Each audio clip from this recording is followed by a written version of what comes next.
So hey guys, it's Ziant again, and this is the gameplay I was going to use for 3 Lives to Live, Episode 2. At least this is the first 2 lives. Like I say, the last episode, the last life, was 7 minutes long, so that gets its own video. But I think these lives would have been a little more in tune with what I'm used to, as far as editing is concerned.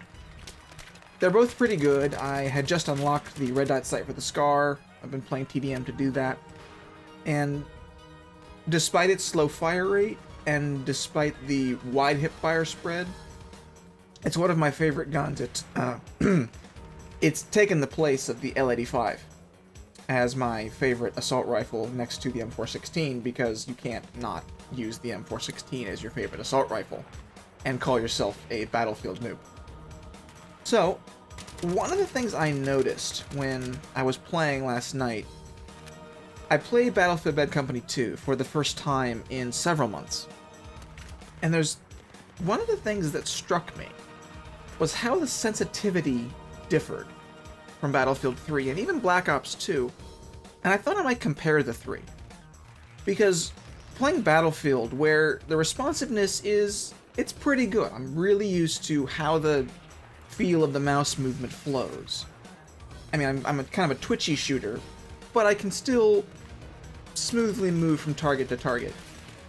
When I started playing Black Ops 2, one of the first things I noticed was how there was a very strange type of acceleration. It was smooth. It wasn't the sudden and jerky type that Modern Warfare 2 and COD 4 had for me before I did the registry change. But it was this really odd, just forceness. There's a force that was beyond my own control, as corny as that sounds, and I had to adapt to it. And then I went back to Battlefield Bad Company 2, and two things caught my mind. First, the raw mouse input was far more visible. I had to turn my sensitivity up to where I thought it used to be because I had to do a complete reinstall of my OS, and so I had to reinstall Bad Company 2. Wow. And the sensitivity was set at 50% because that's the default. So I set it back up to about 65, 66% because that's what I was used to. And that felt really high, and my aim was consistently off. And I know that if I had played for several hours and gotten used to it again, I would have been fine. It would have felt just like Bad Company 2, or Battlefield 3, or Black Ops 2, or whatever game I'd have been playing. But that gets me thinking, because as you know, a lot of things get me thinking, about sensitivity changes and what developers have to think about, especially for first-person shooters. At what point does the acceleration of the cursor stop? How high does the sensitivity need to go with the control stick? Black Ops 2 went the route of 10 isn't enough. We need to go up all the way up to 14, and 14 is now the insane number rather than 10.